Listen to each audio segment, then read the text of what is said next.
Have tramline, tramline, tramline, tramline, tramline, every 3 metres.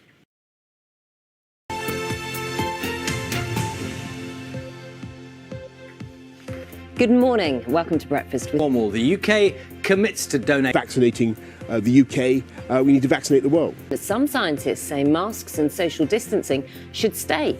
Are all looking forward to shaking off restrictions. Finally here, the delayed Euro 2020 in Wales, 11 different countries over the next month.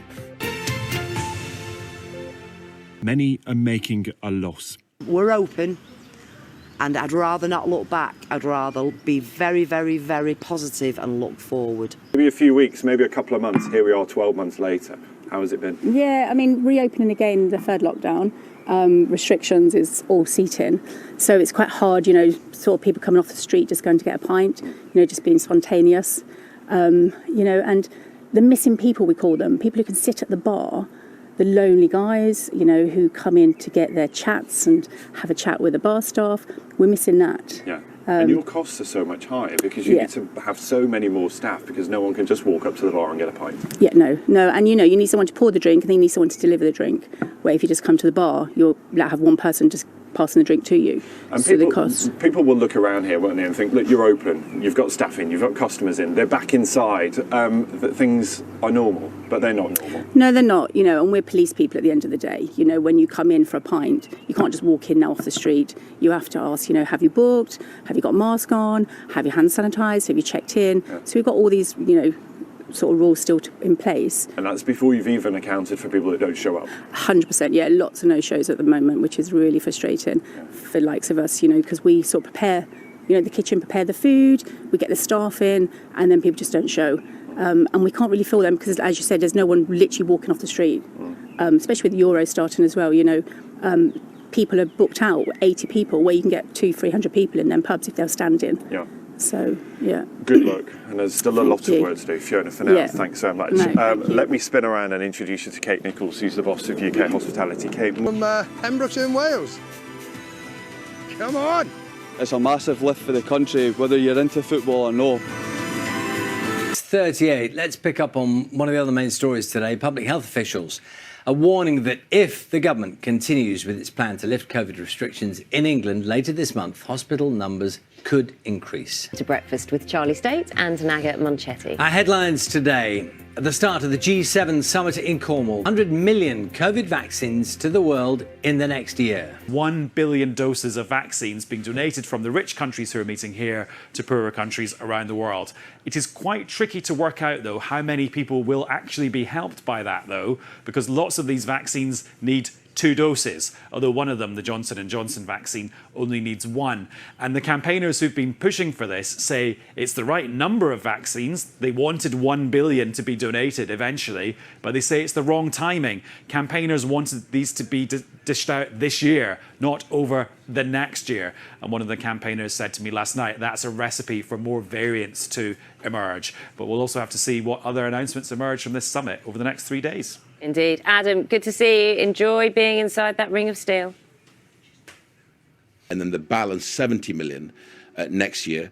President Biden has come forward with 500 million doses that the US will donate to low and middle income countries. And of course, we hope that the G7 will reach 1 billion doses that will deliver. Now, that's also, it is worth scale up production around the world, not just they. Pfizer, obviously Moderna, other vaccine manufacturers are doing the same thing at scale.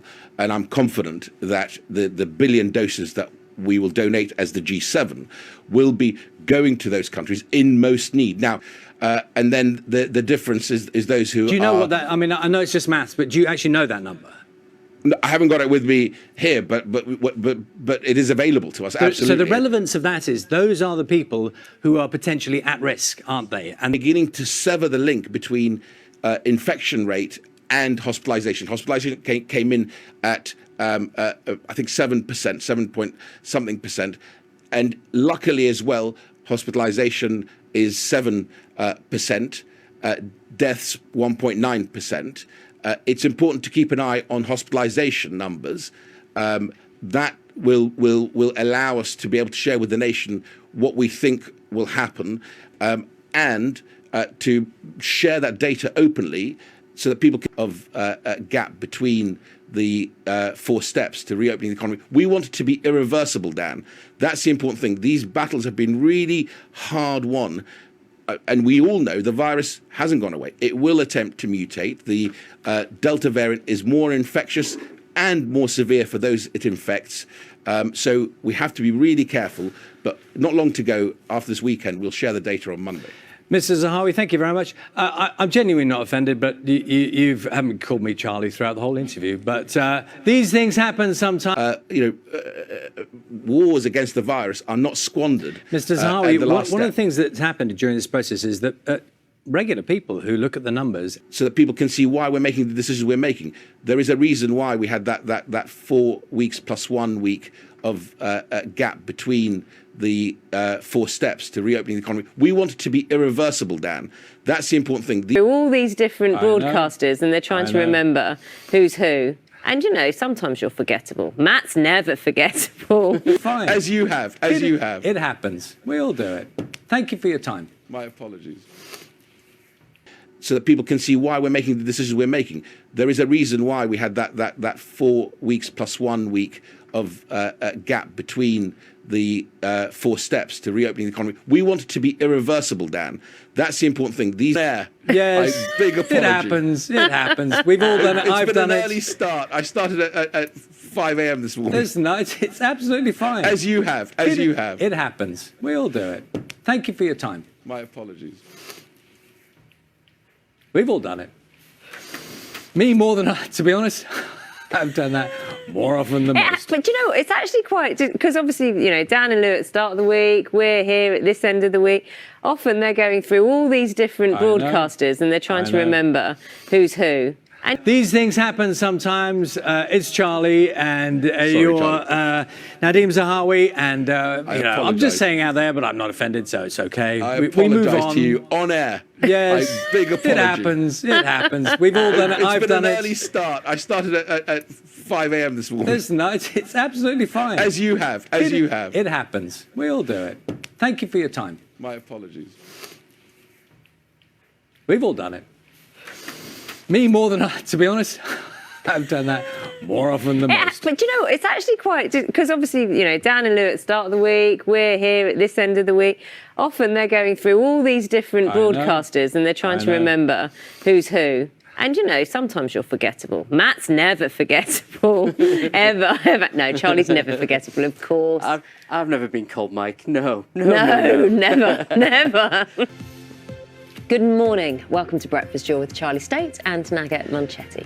Good morning. Counting the cost of delaying reopening. Places like this, bars, restaurants, pubs, cinemas and gyms are keen to shake off the restrictions on the 21st of June.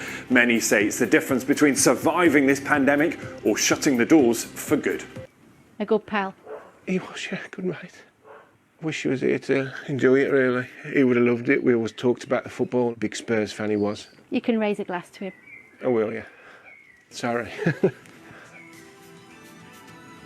didn't mean to say that. Yes, it's football, but it's not just football.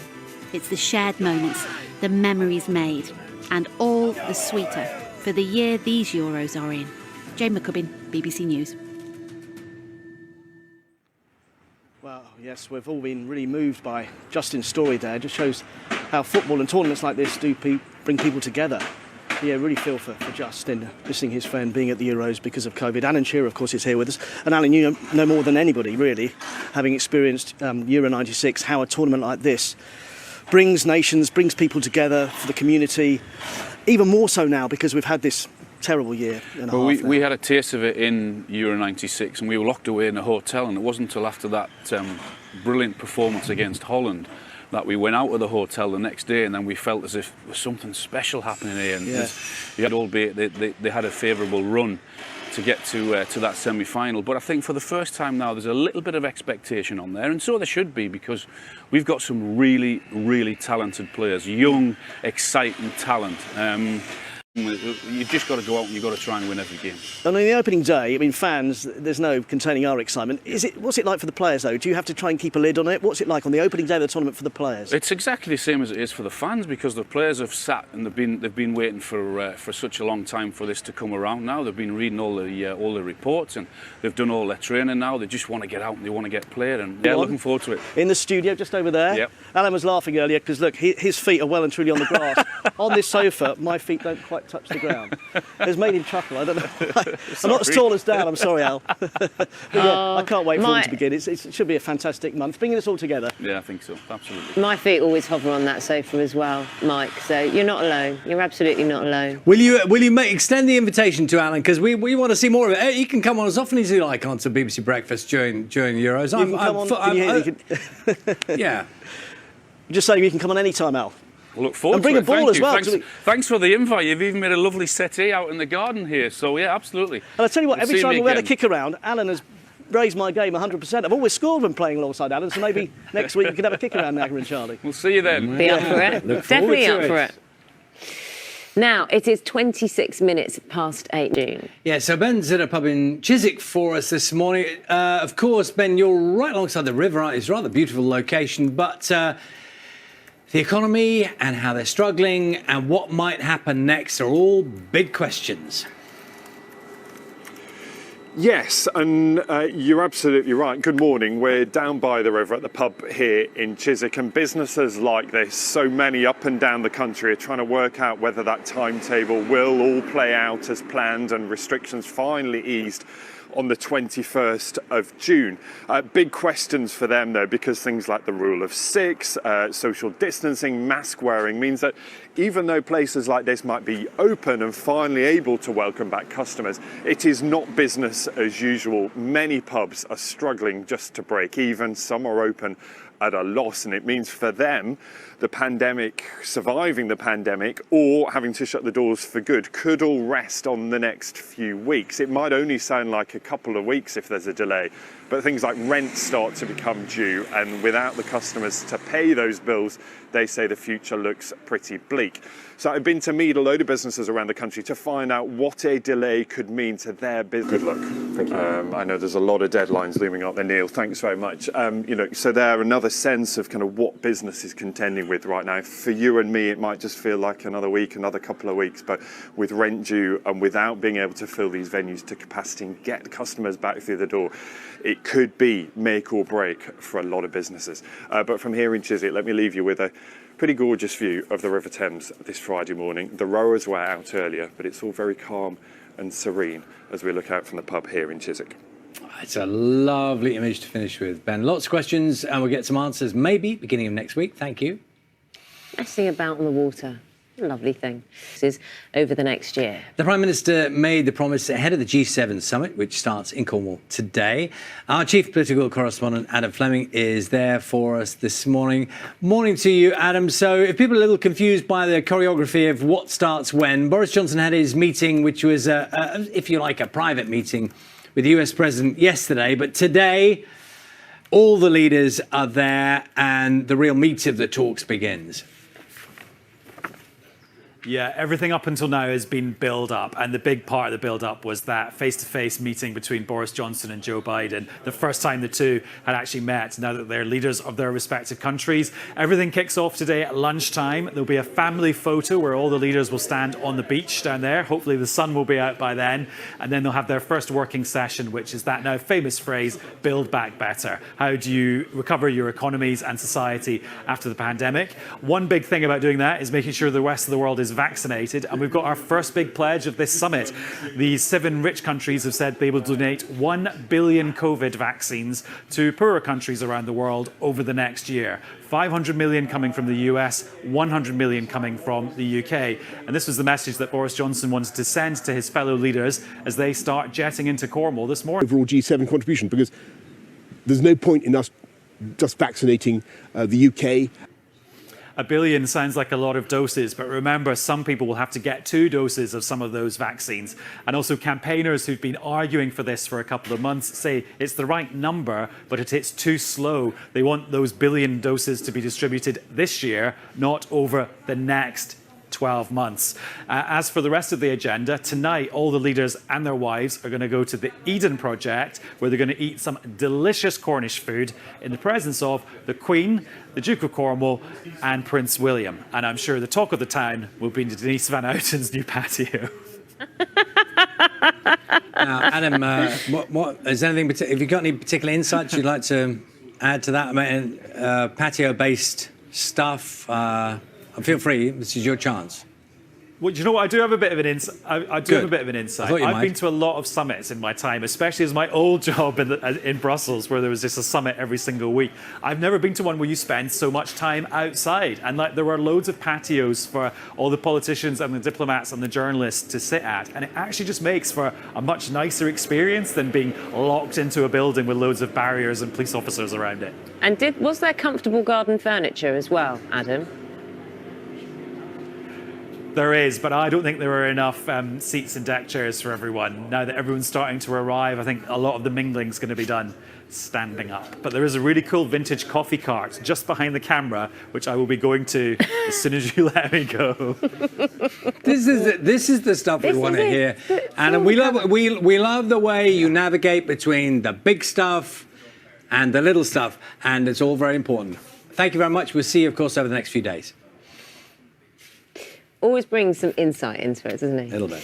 It is 3 minutes past 9. There is blustery Loch Lomond, but beautiful nevertheless. Very beautiful views here. And, you know, actually about half of Scotland's population live within an hour of the national park and this stunning scenery. But it seems that these birds took advantage of the quieter times earlier this year to return to this area, and the authorities really want them to stay.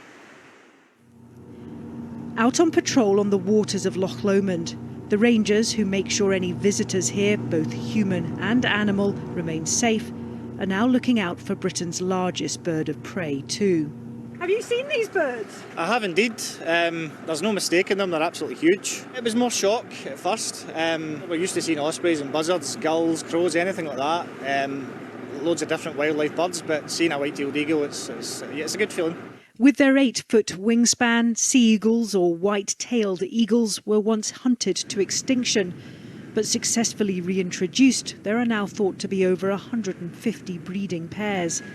As their numbers have grown, the territory they can be spotted in has spread. I don't think my luck's in today, unfortunately. No sign today, no. The Loch Lomond pair arrived during the quiet of lockdown. Experts hope, even as it gets busier again, they will choose to stay. Very heavily protected, so we're obviously avoiding disturbance of them, but they're... Say to them. I think we've got to see how things work out in the coming weeks and months. Obviously with the birds just arriving here, we're going to be keeping a close eye on them. We've created an exclusion zone around the area where the birds were looking to nest. So I think hopefully they'll settle and they'll breed, and we are engaging with local land managers and users of the loch, really, so everybody's aware of how best to sort of live with these birds again. And briefly, just tell me again, you've seen them. Was that exciting when you saw them flying? When was it, last week? It was a few. I've seen them a couple of times now. Absolutely incredible. I was in the water in a canoe, and to see an eagle of that size coming close to you is absolutely breathtaking. So it's hopefully a great experience for people coming down to the loch. Lorna, that's been an absolute treat. Thank you so much. That's not Lorna, that's Mara. But Lorna is there. Lorna Gordon's there. Amazing bird, that is. Beautiful. Amazing. 7'8" wingspan.